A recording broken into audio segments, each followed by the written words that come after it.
Iyak ako sa Panginoon that time. Sabi ko, Lord, 18 years na po akong living by faith. Sa totoo lang, napakahirap po maging mahirap. Napakahirap maging single nanay. Ako lang po mag-isa nag-aanap buhay. And then, yung aking panganay po ay hiwalay sa asawa na sa akin din po may 2 anak.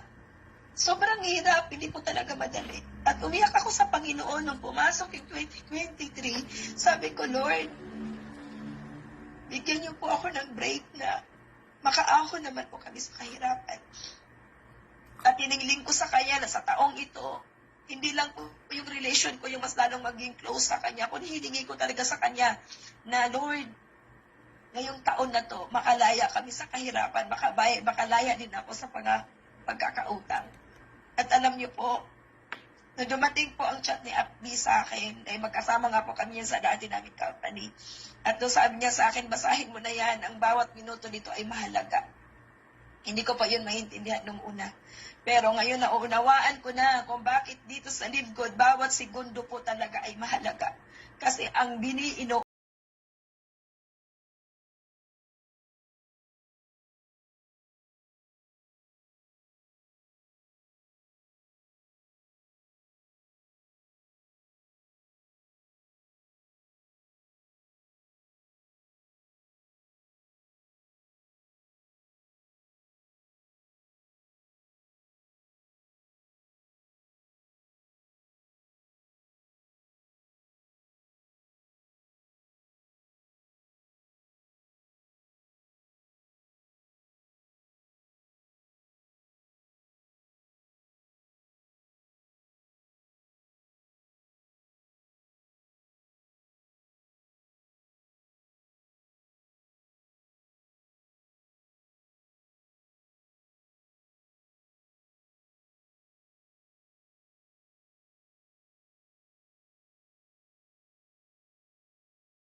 parent. Pero hanggat kasama mo ang Panginoon,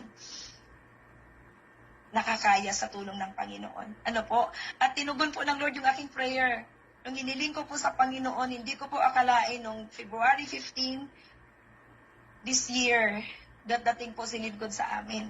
At ngayon po, nung nag-join po ako ng February 15, sobrang gaan po niya kasing i-work out.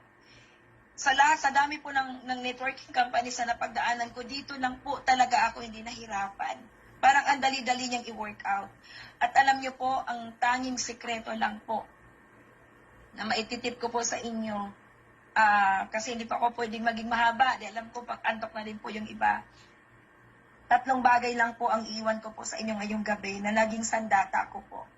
Ano po, dahil wala naman po talagang sa buhay na to ay walang madali. Kailangan po talaga natin magbanat ng buto. Dahil sabi ko nga, kasama na po yan kasi sa sumpa sa atin ng Lord nung magkasala ang ating nunulong si Adan tsaka si Eva, di ba na kailangan natin magbanat ng buto. Alam niyo po, ang sekreto ko lang, luhod, prayer, plano, and then execute. Kasi pag nananalangin ka, kapatid, at nagpaplano ka, ituturo ng Diyos yung direksyon sa'yo. Kapag nananalangin ka sa Panginoon, Lord, tulungan niyo ako kasi wala akong bagay na kayang gawin kung wala ka. Panginoon, ikaw lamang ang pag-asa ko, ikaw lamang ang sekreto ng tagumpay. Nasa iyo lang, Panginoon, ang tagumpay ko. Lord, ito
dapat sa buhay mo, declare no excuses. Sabi niya, hindi mo minaximize yung time ninyo, which is true.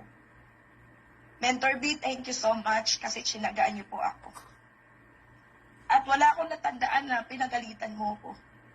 Kahit may mga panahon na medyo hard na yung, medyo may diin na yung salita mo, pero hindi ka nagalit sa akin, kundi tsinaga mo ako kahit sa mga panahon na ayoko pang lumabas sa comfort zone ko.